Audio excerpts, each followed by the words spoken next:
जब तक बच्चा रोता नहीं है ना तो माँ भी उसे दूध नहीं पिलाती। तो इस सांसदों को ताकीद है देश की जनता की कि हमारी बात, क्योंकि हमने आपको चुन के भेजा है, वहाँ रसमलाई खाने के लिए नहीं भेजा, तनख्वाह लेने के लिए नहीं भेजा, हमने आपको संसद में इसलिए भेजा है कि आप हमारी बात वहाँ जाकर रखें, क्योंकि हम लोग संसद नहीं जा सकते। अगर हमें भी पावर होती संसद जाने की तो हम खुद जाकर के अपनी बात रख लेते, फिर आपकी जरूरत नहीं है। देखिए, संसद के अंदर बताया जा रहा है, एक आरोप लगाया जा रहा है विपक्ष के ऊपर कि जो तरीका उनकी तरफ से संसद के अंदर देखा गया वैसा नहीं होना चाहिए। नहीं, देखिए क्या है, आवाज़ उठाना, वो सांसद कौन है? जनता के चुने हुए प्रतिनिधि है।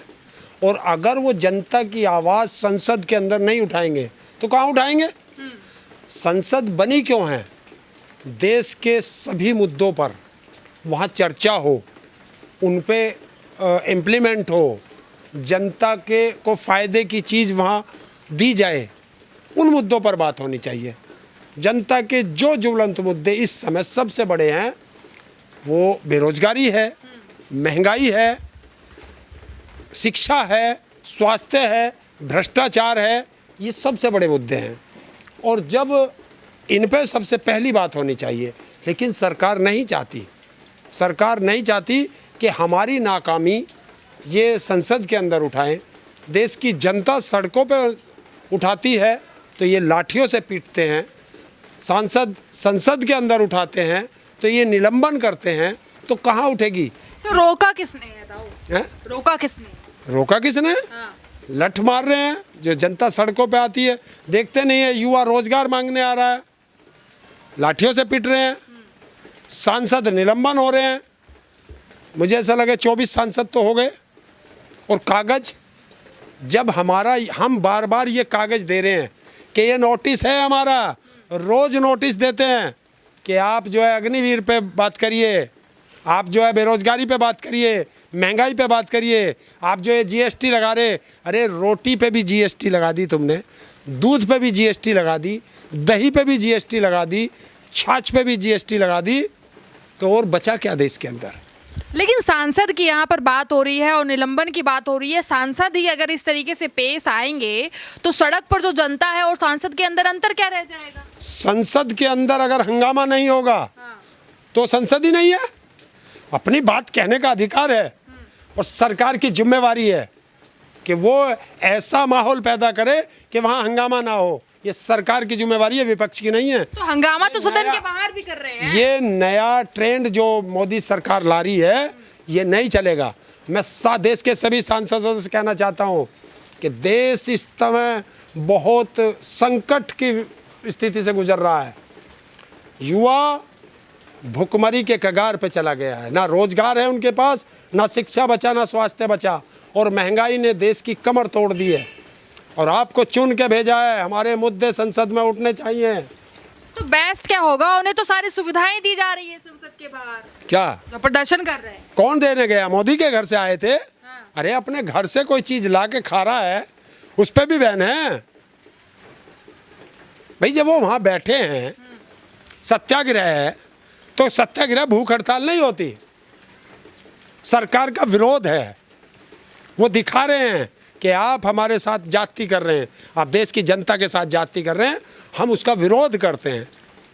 लेकिन सरकार तो कह रही है ना, मॉनसून सत्र चल रहा है, कहा भी जा रहा है कि अपनी बातों को रख सकते हैं आराम से, सरलता के साथ में, तो हंगामा मचाने की क्या जरूरत पड़ी? ये मैं बताता हूँ सरकार क्या करती है। आप बताएं ना किस किस सांसद ने महंगाई पे, अग्निवीर पे, बेरोजगारी पे, शिक्षा पे, स्वास्थ्य पे कितने नोटिस दे रखे हैं, उसका संज्ञान क्यों नहीं लेते?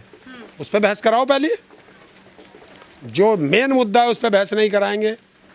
और ये सत्ता तो आंकड़े पेश कर रही है। क्या आंकड़े पेश कर रही है? आपने देखा है काले कृषि, काले कानून राज्यसभा में कैसे पास हुए थे? देश को बता सकते हैं लोग? नहीं बता सकते। तो ऐसे ही बिल पास करना है इनको। ये 32 बिल हैं और उन बिलों को ये इसी तरीके से पास करेंगे, सबसे लास्ट में ला करके सांसदों का निलंबन कर देंगे, सांसद बचेंगे नहीं, इन्हीं के सांसद रह जाएंगे और बहुमत से पास हो गया। तो जनता की कौन सुनेगा? जनता की कौन सुनेगा? जनता की सुन कौन रहा? जनता सड़कों पे आती है, सरकार नहीं सुनती। चुने हुए प्रतिनिधि संसद में जनता की आवाज उठाते हैं, वो सरकार नहीं सुनती। सांसद तो सड़क पर है ना, सांसद तो सड़क पर आ गए हैं। सड़क पे भी आ रहे हैं, कौन सुन रहा? हाँ। जेल भेज रहे हैं, रोज अरेस्ट कर लेते हैं। जब देश के सांसदों को भी तुम अरेस्ट कर लोगे तो फिर छोड़ोगे किसको? इसे तानाशाह कहते हैं देश में। ये हिटलर से भी ज़्यादा तानाशाही चल रही है देश के अंदर। लेकिन तानाशाही किस तरीके से? कहा यह भी जा रहा है कि सदन के अंदर जब इतने टाइम से मॉनसून सत्र चलाया जा रहा है तो अपनी बातों को आप रखिए। ये कह कौन रहा? कौन कह रहा? वो जरा मुंह पे को हाथ फेरें और 2004 से लेके 2014 तक का समय देखें, बीजेपी क्या करती थी। अगर ये सांसद क्या हैं, विपक्ष का काम क्या? जनता के मुद्दे उठाना, ये विपक्ष का काम है। तो विपक्ष तो जनता के मुद्दे उठाएगा, सरकार उन्हें उठाने नहीं दे रही, तो वो क्या करें? तो सरकार ध्यान भटका रही है। सरकार चाहती नहीं है कि उसकी नाकामी जनता के सामने लाई जाए, तो वो इसलिए जो है इसे हंगामे की भेंट चढ़ा रही है। लेकिन सरकार तो कह रही है कि 7 लाख से ज्यादा रोजगार नहीं दिया गया है, आपने पेश कर रही है। अप्लाई कितनों ने करा? 20 करोड़ 22 करोड़ 22 करोड़ जब देश के अंदर अप्लाई करने वाले बेरोजगार हो, नौकरी 7 लाख को दे रहे हो, ये तो उन्हीं के आंकड़े, ये तो हमारे आंकड़े नहीं हैं, सरकार के दिए हुए आंकड़े हैं। तो महाबेरोजगारी फैलेगी या नहीं फैलेगी? और सरकार ये भी बता दे वो 7 लाख नौकरी दी किस विभाग में है इन्होंने, वो विभाग नहीं बता सकते किस विभाग में दी है। शालीनता से नहीं रखी जाएगी बातें हैं? शालीनता से नहीं। देखिए, शालीनता से ही रखी जाती है। वो शालीनता से रखने गए थे, उन्होंने नोटिस दिया कि इस मुद्दे पर चर्चा कराइए, नहीं कराना चाहते तो फिर क्या करोगे आप? जब तक बच्चा रोता नहीं है ना, तो माँ भी उसे दूध नहीं पिलाती। तो इस सांसदों को ताकीद है देश की जनता की कि हमारी बात, क्योंकि हमने आपको चुन के भेजा, वहाँ रसमलाई खाने के लिए नहीं भेजा, तनख्वाह लेने के लिए नहीं भेजा, हमने आपको संसद में इसलिए भेजा है कि आप हमारी बात वहाँ जाकर रखें, क्योंकि हम लोग संसद नहीं जा सकते। अगर हमें भी पावर होती संसद जाने की तो हम खुद जाकर के अपनी बात रख लेते, फिर आपकी ज़रूरत नहीं है। संसद में क्यों नहीं आता प्रधानमंत्री जवाब देने के लिए? ना लोकसभा में आता, ना राज्यसभा में आता, तो डरता है। तो आधुनिक सपना पूरा करने में लगे हुए हैं भारत का। क्या है आधुनिक सपना? भारत बेच दो, अडानी को दे दो, ये आधुनिक सपना है। अडानी का कोयला लो, देश में महंगी बिजली बनाओ, ये उनका सपना है। एक्सप्रेसवे बनाओ, अधूरे का उद्घाटन करो, 5 दिन बाद वो टूट जाएगा, तो मोदी जी बता देंगे किस किस ने रेवड़ियाँ खाई है। तो गिनती भी तो ज़्यादा है ना, बनवाया भी तो उन्होंने ही ज़्यादा है। किसने? भाजपा ने। देखिए क्या बनाया, एक ऐसा बताओ जो तय समय में बना हो, मानक के अनुरूप बना हो। आप तो सबका विरोध कर रहे हैं, संसद में अगर अभद्र व्यवहार हो रहा है उसका भी विरोध कर रहे हैं, देश का विकास हो रहा है। क्या अभद्र व्यवहार है? क्या अभद्र व्यवहार हुआ? क्या हुआ संसद में? गाली दी किसी को, चांटा मारा किसी के, तो अभद्र क्या है? अपनी बात रखना अभद्रता तो रही है। अपनी बात तो खुल के रखनी पड़ेगी, नहीं रखेगी तो जनता को क्या जवाब देंगे? जिन्होंने चुन के भेजा सांसदों को क्या जवाब देंगे जाके जनता से? तो प्रधानमंत्री तो खुल के रखते हैं ना बड़े बड़े मंचों से अपनी बातें। कहाँ मंचों से बोलेगा? देश के मंदिर संसद में क्यों नहीं बोलता? वहाँ आओ ना, वहाँ आओ, वहाँ आके जवाब दो। वहाँ क्यों नहीं देते? मंचों से तो वो बहुत बोले हैं। भाइयों बहनों, जिस देश का रुपया गिरता है उस देश का प्रधानमंत्री का जमीर गिरता है। इन्होंने तो ये भी कहा था मनमोहन सिंह को कि इतना मुझे तो ये लग रहा है कि प्रधानमंत्री की इज्जत गिर रही है या रुपया ज़्यादा गिर रहा है। तो आज देश के प्रधानमंत्री से पूछो कि मोदी जी तुम्हारी इज्जत ज़्यादा गिर रही है या रुपया ज़्यादा गिर रहा है? लेकिन सरकार तो कहती है कि गौरव महसूस करती है जनता। गौरव महसूस करती है? किस चीज़ का? किस चीज़ का गौरव? कि हमारी रोटी पे टैक्स लग गया, हमारे दूध पे टैक्स लग गया, हमारे दही पे टैक्स लग गया। छाछ गरीब का खाना होता है, जब उसके घर कोई सब्जी नहीं बनती तो वो कहता है नमक की रोटी भाई छाछ से खा लेंगे। क्योंकि हमारे देश में सबसे बड़ी कमी कि हम लोग धर्म की के नशे में पड़े हैं। और उस नशे से जब तक मेरे देश की जनता बाहर नहीं निकलेगी, ये ऐसे ऐसे राजनेता इस देश को ऐसे लूट के खाएंगे।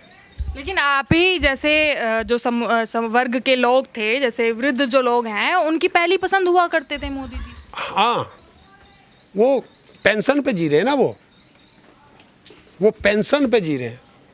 पेंशन दी किसने दी? पिछली सरकारों ने। तो इन्हें वो बुरी लग रही है, वे विरुद्ध हैं, वे तो जा रहे हैं। उन्हें क्या पता आगे आने वाला क्या करेगा। जो नया युवा लड़का है वो क्या करेगा? मान लीजिए हम हैं, 5 साल 10 साल में चले जाएंगे, लेकिन जो आप जैसे बच्चे हैं, आपका भविष्य है, वो कहाँ जाएगा? देश में कोई संस्थान बची नहीं जिसे मोदी जी बेच ना पाए हों, तो रोजगार देंगे कहाँ?